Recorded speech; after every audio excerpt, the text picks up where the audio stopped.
Ladies and gentlemen, welcome to the Kakasungura YouTube channel. I want to thank those of you who are supporting this platform, those who are supporting our charity work and other programs that we carry out here. May God bless you so much. Those of you share our content, barikiwa sana. Ladies and gentlemen, there's something I'm not understanding currently. Not even now. It has been bothering me since. It didn't start bothering me today. And I've been asking myself questions. The Kenyan politicians, especially William Ruto, when everything is going in favor of him, he says, si uchawi ni maombi. That is when everything is going according to his plan. Atatoka huko nje aende kanisani ambie watu Mungu ni mkuu, Mungu anatenda.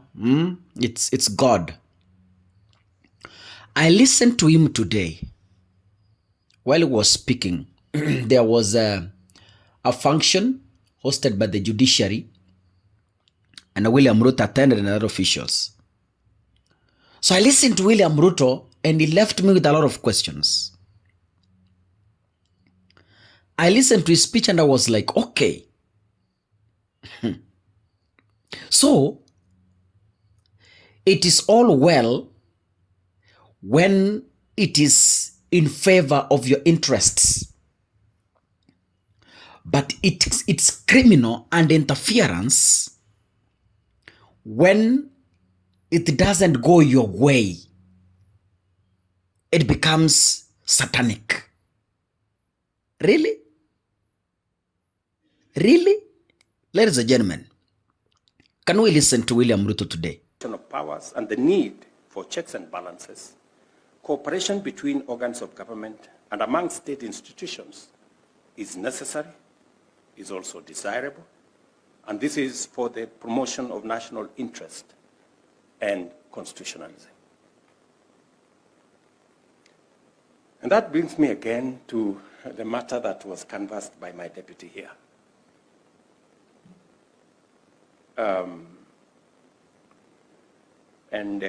My sister Njoki spoke to it and said, we need independence, we need to avoid overreach and interference. You know, overreach and interference, you know, that kind of thing. Now, we must be careful as the executive to avoid overreach and interference, because we always talk about judicial independence, and it's a fundamental principle of our Constitution.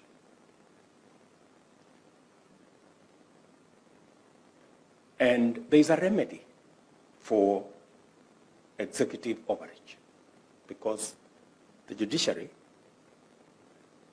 will do something about it.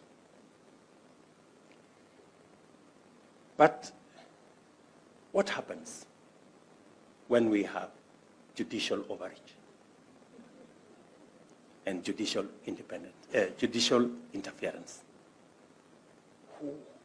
Who will help us to resolve it? You know, I know these are, and I hope I'm not making difficult things here. I'm just asking myself as a layman, and maybe I now have a good deputy, a professor. Maybe he'll help educate me when we have some time. But again, I would really want to ask ourselves, and so that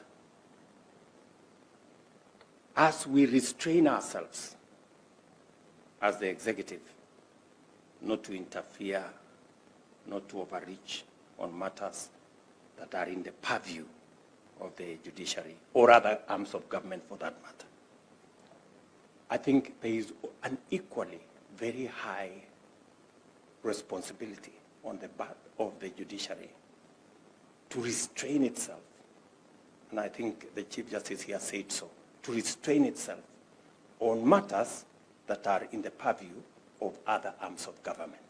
so that we can have the committee of working together and the interdependence while respecting our independence or the independence of other arms of government.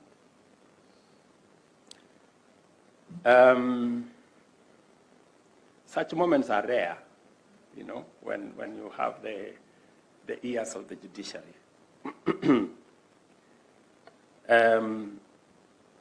I think I have said the three things that I really wanted, just as a citizen, to, you know, juggle the minds of our judicial leaders and judicial officers,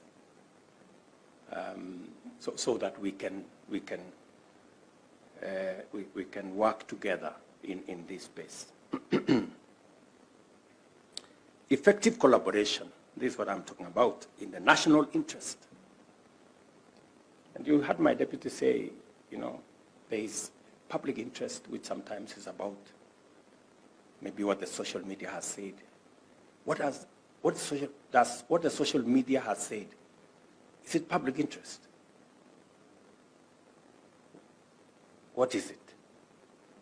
You know, we need to, there must be a balance. And then there is national interest. These are propositions that we need to think about so that we can carry it along in our jurisprudence and also in our life as a nation. No single institution or organ is entire of itself or viable in isolation. I'm encouraged by the increased confidence with which various arms of government are exploring areas of partnership and collaboration.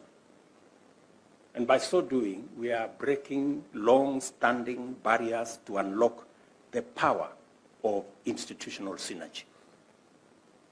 There's a lot that we can achieve through institutional synergy, finding ways that we can make all the institutions work. And I agree with the Chief Justice that we must build strong institutions that can withstand even weaknesses of individuals. That sometimes, because we are human, sometimes individuals may be weak, but if you have strong institutions, they can even carry. Ladies and gentlemen, in this particular video clip, William Ruto is literally warning the judiciary. And this message was meant to reach Mother Koome. Why am I saying so? In this speech, Ruto is even mentioning Mother Koome herself and saying, allow me to appear before you. So this message was coded to reach Mother Koome. And Ruto is technically warning the judiciary not to interfere with the matters of the executive.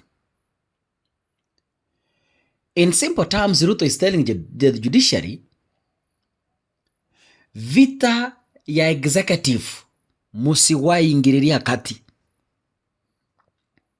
Kama ni impeachment ya the deputy president, Ruto anaambia judiciary musiwahi ingililia kati.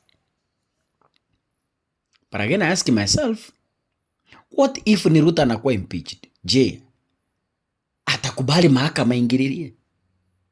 So that is why I said politicians in Kenya, all is well when it's going their way. But it's wrong when it doesn't go according to their plan. Yani, Ruto is telling Martha Koome, tell your judges that anything of the executive, don't interfere. Ameongea mambo ya populism, ameongea mambo ya public interest, amesema nini. All these stories, he was trying to navigate and deliver a message to Martha Koome using Rigathi Gachagua as an example, even if he doesn't mention Rigathi Gachagua. Because mnakumbuka mahakama ilisema Also, we are going to look at public interest and personal interest, and what. Kenya is a rotten country. Honestly, judiciary is independent. Executive is independent. So why are you warning a body that is independent running its own affairs? So who are you to warn them? Are you above the law? Ruto must go home. God bless you, ladies and gentlemen. See you in the next episode. Asanteni sana.